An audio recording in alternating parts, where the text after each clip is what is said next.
नागपूरला पोहोचल्यावर सुजयचं घर शोधायला स्वातीला फार त्रास झाला नाही. कारमधून उतरून ती बंगल्याच्या गेटपाशी आली.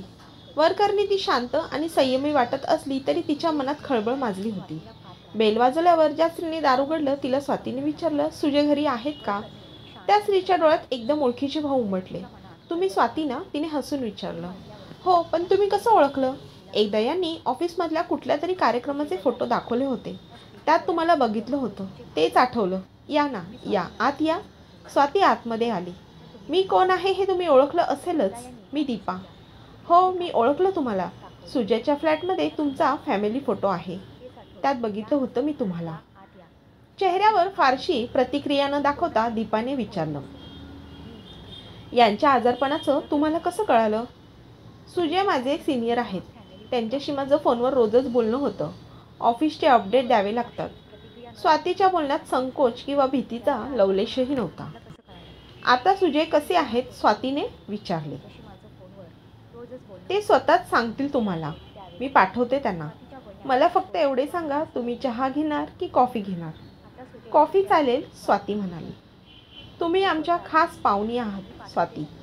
आजतागायत मी यांच्या ऑफिसमधल्या कुठल्याही सहकार्याला भेटले नाही. तुम्ही पहिल्याच. अगदी जवळच्या मैत्रिणीशी बोलावं इतक्या आपुलकीने दीपा बोलत होती. मग स्वाती दीपाच्या व्यक्तिमत्वाचा विचार करू लागली. रंगाने गोरीपान नसली तरी नाकी डोळी आकर्षक होती. चेहऱ्यावर हसरा भाव आणि मार्दव होतं. 2 मुलांची आई होती, पण हालचालीत चपळाईपणा होता. ती फक्त 10वी शिकली आहे हे स्वातीला माहीत होतं, पण तिच्या वागण्यात सुसंस्कृतपणा आणि आत्मविश्वास खूप आहे हे स्वातीला मान्य करावंच लागलं. थोड्या वेळाने सुजय तिथे आला. स्वातीच्या अगदी जवळ येत त्याने हसून म्हटलं, तुला इथं बघून मला सुखद आश्चर्याचा धक्का बसला. काल फोनवर तू इथे येण्याबद्दल काहीच बोलली नाहीस. मी येणार आहे हे सांगितलं असतं तर तू मला येऊ दिलं असतंस का? त्याच्या हातावर हात ठेवत स्वातीने विचारलं. नाही बहुधा. नाहीच, म्हणूनच मी सांगितलं नाही आणि सरळ येऊन धडकले. आता तब्येत कशी आहे तुझी? गेले 2 दिवस ताप नाहीये, पण फार थकवा वाटतोय, सुजय म्हणाला. ठीक आहे, अजून काही दिवस विश्रांती घे, स्वाती बोलली. नाही, परवा सोमवारी मी जॉईन होतोय. खरं तर तुझ्यापासून फार काळ दूर राहवत नाही. जरा हळू बोल, तुझी बायको ऐकेल, स्वातीने दटावलं. मग म्हणाली, एक विचारू? विचार, सुजय म्हणाला. दीपाला आपल्या प्रेम प्रकरणाबद्दल माहीत आहे का? काय माहीत असेलही कदाचित, पण तिने कधीच याबद्दल काही विचारलं नाही. सुजयने खांदे उडून खूपच बेपर्वाईनं म्हटलं. आता माझ्याशी ती इतकी छान वागली की माझ्याविषयी तिच्या मनात राग किंवा तक्रार असेल असं वाटत नाही रे. तू माझी परिचित आणि सहकारी आहेस, त्यामुळे ती तुझ्याशी वाईट वागण्याचं धाडस करणार नाही. तू माझ्या घरात अगदी बिनधास्तपणे वावर. दीपाचे टेन्शन घ्यायची गरज नाही. प्रेमाने स्वातीच्या गालावर हात फिरून सुजय समोरच्या सोफ्यावर बसला. सुजयच्या आजारपणामुळे स्वाती आणि त्याची भेट होत नव्हती. त्यामुळे आज त्याच्यासमोर बसून त्याच्याशी गप्पा मारताना स्वातीला दीपा तिथं आहे हे भानच राहिले नाही. दीपा रिकामा कप प्लेट्स घेऊन गेली तरीही ती दोघं बोलण्यात गुंग झाली होती. स्वाती सुजयच्या प्रेमात पडली. त्याला 1 वर्षाहून अधिकचा काळ उलटून गेला होता. आकर्षक व्यक्तिमत्वाचा सुजय तिला पहिल्या भेटीतच इतका आवडला की त्याच्या नकळत ती त्याच्यावर प्रेम करू लागली. लोक काय म्हणतील याचा विचार न करता काही महिन्यातच तिने तनमनाने त्याला समर्पित झाली. त्यांच्या प्रेम प्रकरणाची माहिती तिच्या आईवडिलांपर्यंत पोहोचली. त्यांनी त्यावेळी खूप आकांडतांडव केला. मी आता 32 वर्षाची आहे. मी काही लहान नाही, त्यामुळे मला समजवण्याचा खटाटोप सोडा. दोघांनाही सांगते, समजलं का? अशा खड्या आवाजातच एकदा स्वातीने त्यांना खडसावलं. कारण योग्य वयात तुम्ही माझ्यासाठी चांगला मुलगा शोधू शकला नाहीत. त्यामुळे माझ्या भविष्याची चिंता तुम्ही करू नका. मी करायला समर्थ आहे. सुजयशी माझे असलेले संबंध तुम्हाला पसंत नसेल तर मी वेगळं राहते. स्वातीच्या या धमकीमुळे तिच्या आईबाबा गप्प बसले. त्यांचा राग ते अबोल्यातून व्यक्त करायचे. कमवती आणि हट्टी पोरीला बळजबरीने काही करायला लावणे त्यांना आधीही जमलं नव्हतं आणि आताही जमणार नव्हतं. वय वाढत गेलं आणि मनाजोगा जोडीदार भेटला नसल्यामुळे स्वातीने अविवाहित राहण्याचा निश्चय केला होता. त्याचवेळी फॅमिली नागपूरला ठेवून मुंबईला नोकरीसाठी आलेला एकटा देखणा सुजय तिचं मन जिंकून घेतलं. मी तुझ्याबरोबर मैत्रीण, एक प्रियसी म्हणून जन्मभर राहायला तयार आहे. तरीही लग्न करून एकत्र राहण्याची मजा काही वेगळीच असते. तुला काय वाटतं सुजय? मागच्याच महिन्यात स्वातीने सुजयच्या फ्लॅटमध्ये सकाळी त्याला भेटी देता देता विचारलं होतं. तू तयार असशील तर मी दुसरे लग्न करायला तयार आहे, सुजयने तिच्या प्रश्नाला फारसं गंभीरपणे न घेता म्हटलं. स्वाती मात्र गंभीर होती. असं करणे म्हणजे स्वतःलाच फसवणं आहे, स्वाती म्हणाली. तुला जर असं वाटतंय तर मग लग्नाचा विषय काढतेस कशाला, सुजय बोलला. माझ्या मनातलं तुला नाही तर कोणाला सांगणार मी. ते बरोबर आहे, पण आपले लग्न होऊ शकत नाही तसा काही पर्याय नाहीये, सुजय म्हणाला. तू माझ्यावर खरं खरं मनापासून प्रेम करतोस ना? हा काय प्रश्न आहे, तिला समजावत तो म्हणाला. तू मला नेहमीच सांगतोस की तुझी पत्नी दीपा नाही तर मी तुझी खरी हृदयस्वामिनी आहे, स्वाती म्हणाली. दीपा माझ्या 2 मुलांची आई आहे. ती सरळ साधी स्त्री आहे. जे आकर्षक व्यक्तिमत्व मला आवडतं ते तिच्यात नाही. खरं तर आईवडिलांनी पसंत केलेल्या मुलीशी मी लग्नच करायला नको होतं, पण तरीही लग्न करावं लागलं. आता केवळ कर्तव्य म्हणून मी तिच्याशी बांधलेला आहे, सुजय म्हणाला. आपल्या प्रेमासाठी, माझ्या आनंदासाठी तू दीपाला घटस्फोट देऊ शकतोस ना? तिने आपल्या मनातील इच्छा बोलून दाखवली. नाही, कधीच नाही. या बाबतीत या विषयावर तू मला कधीच प्रेशराईज करू नको. दीपाने मला सोडून जाण्याचा निर्णय घेतला तर गोष्ट वेगळी, कारण ती माझ्या संसाराला आणि माझ्या मुलांना आणि मला पूर्णपणे समर्पित आहे. तिचा काहीही दोष नसताना मी तिला घटस्फोट देणे म्हणजेच तिच्यावर अन्याय करण्यासारखा आहे, असं सुजय इतक्या कठोरपणे बोलला की पुन्हा स्वातीने विषय काढलाच नाही. त्या दिवशी स्वातीने दीपाला भेटायचं हे ठरवलं. त्यामागचा काय हेतू आहे हे तिला कळलं नाही. फक्त तिला दीपाला भेटायचं होतं, दीपाला समजून घ्यायचं होतं. कदाचित तिच्या मनात सुप्त इच्छा होती की दीपाला तिच्या आणि सुजयचं प्रेम प्रकरण कळालं की ती आपणहून सुजयपासून दूर होईल. दीपा खूप सालस आणि साधी होती. तिनं ज्या आपलेपणानं स्वातीचं स्वागत केलं त्यामुळे स्वातीला तिच्याविषयी कौतुकच दाटून आलं होतं. चीड, संताप, हेवा असं काहीच वाटलं नाही. उलट सुजय दीपाशी जे वागत होता ते तिला खूपच विचित्र आणि असंस्कृतपणाचं वाटत होते. स्वतःच्या घरात ही सुजय तिच्याशी इतका मोकळेपणाने वागत होता की तिला संकोच वाटत होता. स्वातीचा हात हातात घेणं, सूचक बोलणं, तिच्या गालाला हात लावणं वगैरे बिनधास्त चालू होतं. दीपाने हे पाहिलं तर याची भीती फक्त स्वातीलाच होती. एकदा तर त्याने स्वातीला मिठीत घेतलं. स्वाती खूप घाबरली. हे काय करतोय सुजय? अरे दीपाने बघितलं तर मला खूप लाजल्यासारखं होईल. स्वाती खरोखर रागावली होती, त्याहूनही अधिक धास्तावली होती. रिलॅक्स स्वाती, अत्यंत बेप्रवाने सुजयने म्हटलं. तो हसून म्हणाला, माझ्या हृदयात तुझ्याविषयी खरं प्रेम आहे. तू माझ्यासाठी वासनापूर्तीचे साधन नाहीस. जो आनंद दीपाच्या संगतीत मिळाला नाही तो आनंद तुझ्या संगतीत मिळतो. पण इथं घरात दीपा असताना तिच्या घरात तू माझ्यावर प्रेम करतो हे मला सहन होत नाही. जरा विचित्र वाटतं.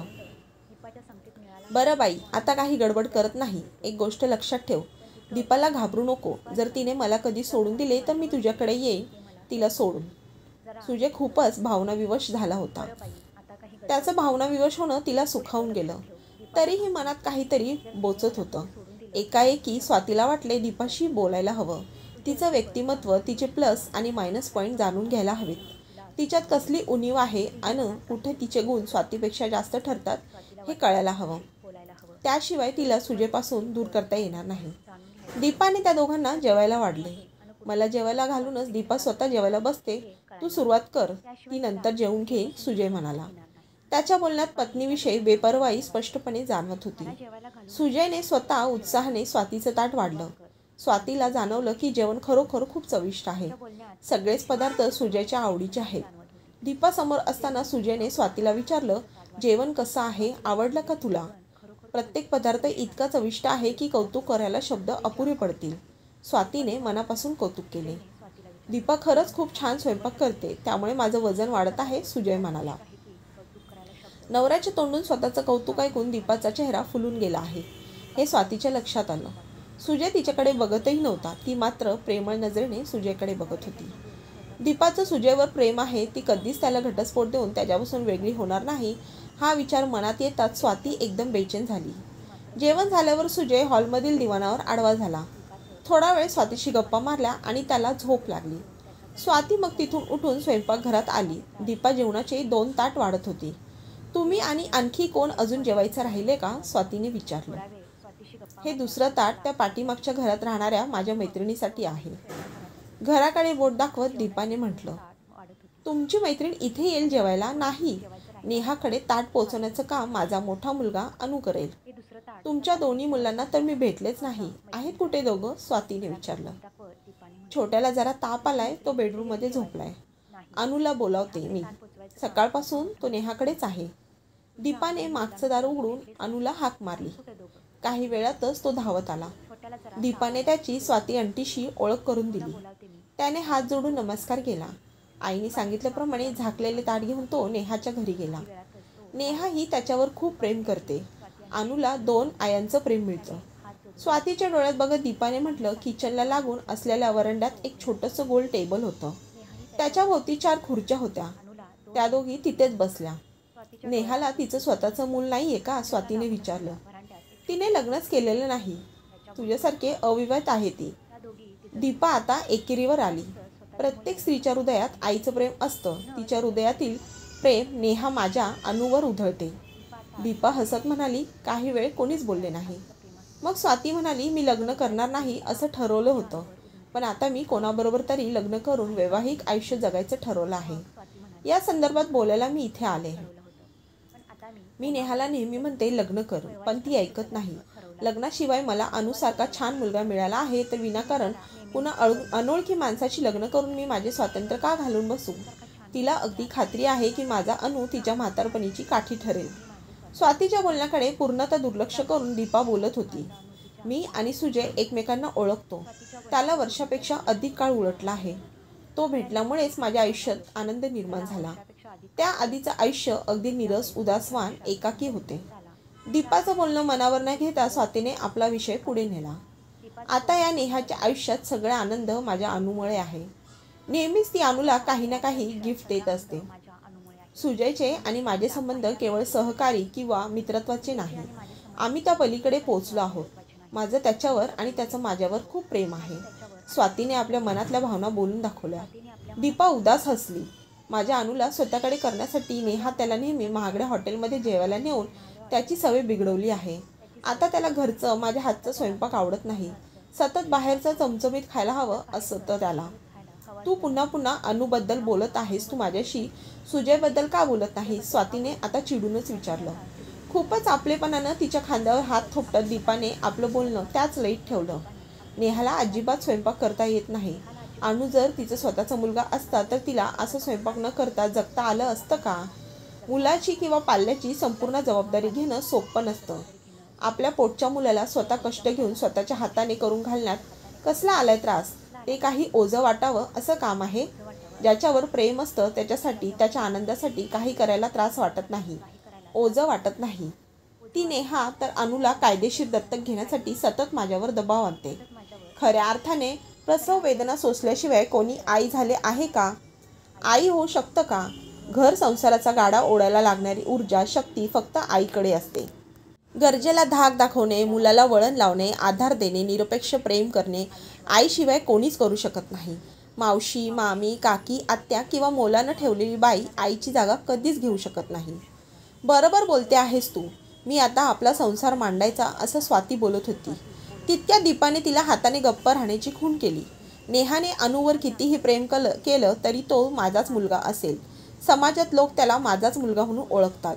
नेहाने दिलेल्या महागड्या वस्तू, त्याच्यासाठी करत असलेला भरमसाठ खर्च, अनु सध्या तिच्याकडे घालवत असलेला वेळ, हे सगळे जरी मान्य केले तरी अनु माझाच मुलगा आहे हे सत्य कोणीही नाकारू शकत नाही. तुला एक विचारू का? दीपा म्हणाली. विचार. स्वाती एकदम गंभीर होऊन म्हणाली. त्यासाठीच तिने तो विषय लावून धरला आहे. माझ्या काळजाचा तुकडा आहे माझा अनु. आमचा अगदी नाईलाज झाला आणि काळजावर दगड ठेवून मी नेहाला माझा मुलगा दत्तक दिला तरी ती आई होऊ शकेल का? अनुला जन्माला घातल्याचा जो आनंद मी उपभोगला तो तिला मिळेल का? त्याचबरोबर गेल्या 8 वर्षात त्याच्यासोबत घालवलेले अनेक सुखदुःखाचे प्रसंग तिच्याकडे आहेत का? सगळे अनुभूती कुठून मिळवणार? आणि सगळ्यात महत्त्वाचे म्हणजे मला रडवून, दुःखी करून ती हसू शकेल का? आनंदात राहू शकेल का? दीपाच्या डोळ्यात अश्रू दाटून आले. कंठ दाटून आला होता. स्वाती, माझी धाकटी बहीण मानून मी तुझ्याशी काही मनातल्या गोष्टी बोलणार आहे. माझ्या आयुष्यात माझा संसार, माझा नवरा आणि माझी मुलं याशिवाय दुसरे काहीही नाही. माझं सगळं जीवन या तिन्हीभोवती विणलेलं आहे. सुजयना सोडण्याची कल्पनाही मला असह्य होते. सुजय तुझ्यावर प्रेम करतात ही गोष्ट माझ्यासाठी फार दुःखद आहे. त्यांचे सगळे दोष पोटात घालून मी सतत त्यांच्यासाठी खपत असते, आनंदाने त्यांची सेवा करते, त्यांच्या दोन्ही मुलांवर जीवापाड प्रेम करते. मुलांच्यामुळे का होईना ते या घराशी आणि पर्यायाने माझ्याशी कायम बांधील राहतील. एरवी त्यांचे प्रेम माझ्यापेक्षा जास्त तुझ्यावर आहे ही भावना मला असुरक्षितपणाची जाणीव करून देते. पण सुजय आमची बांधिलकी तोडणार नाहीत या भावनेने खूप हायसं वाटतं. दीपाच्या चेहऱ्यावर खिन्न हास्य होतं. माझ्या हृदयात डोकावण्याची क्षमता तुझ्यात असेल तर तुला माझ्याविषयी सहानुभूतीचं वाटेल. कारण प्रेमाच्या मोबदल्यात प्रेम न मिळाल्याची खंत मला नेहमीच वाटत राहील. ही वेदना फक्त ज्याला प्रेम करून प्रेम मिळालं नाही त्यालाच समजू शकते. सुजय आणि अनु दोघांच्या वयात खूप अंतर आहे, तरीही त्यांच्यात एक साम्य आहे. माझा नवरा तुझ्याशी आणि अनु नेहाशी केवळ त्यांच्या स्वार्थासाठी संबंध ठेवून आहेत. त्या संबंधासाठी घर सोडण्याचे धारिष्ट दोघांमध्येही नाही. आईसारखे खस्ता नेहा मावशी काढू शकत नाही हे या वयातही अनुला कळतं. आणि बायको इतकं झिजणं तुला जमणार नाही हे सुजय जाणून आहे. तुझ्याशी असलेले सुजयचे संबंध केवळ मी सुजयच्या आनंदासाठी स्वीकारले आहे. पण माझ्या त्यांच्याशी असलेले संबंध माझ्या मृत्यूनंतर संपतील. मी जर त्यांना जसं आहे तसे स्वीकारले, कोणतीही तक्रार न करता मी त्यांच्यासोबत आनंदाने राहते. पण मला एक कळलेलं नाही, तू काय किंवा नेहा काय, तुम्हाला यांच्याशी भावनिक बांधिलकी बाळगायची गरजच का आहे? तिला मुलगा हवा आहे की तुला आयुष्याचा जोडीदार हवा आहे? तर तुम्ही दोघे अगदी नव्याने सुरुवात का करत नाही? कितीही चविष्ट अन्न असलं तरी दुसऱ्याचं उष्ट खायची तुम्हाला काय गरज आहे? मी काय बोलते तुला कळते का? बोलता बोलता दीपाला अश्रू अनावर झाले. काही क्षण स्वाती तशीच उभी होती. मग पुढे होऊन तिने दीपाचे अश्रू पुसले. तिचा हात हातात घेत म्हणाली, थँक्यू. पुढे एक अक्षरही न बोलता ती मध्ये निघून आली. अजून सुजय तिथे हॉलमध्ये दिवाणावर झोपला होता. स्वातीने टेबलवरची आपली पर्स उचलली आणि सुजयकडे वळवूनही न बघता ती घराबाहेर पडली. सुजयशी असलेली आपली अनैतिक प्रेमसंबंध कायमचे संपवायचे हाच एक तिने निश्चय केला. मित्रांनो, तुम्हाला आजची कथा आवडली असेल तर व्हिडिओला लाईक करा आणि चॅनलला सबस्क्राईब नक्की करा. व्हिडिओ पूर्ण पाहिल्याबद्दल धन्यवाद.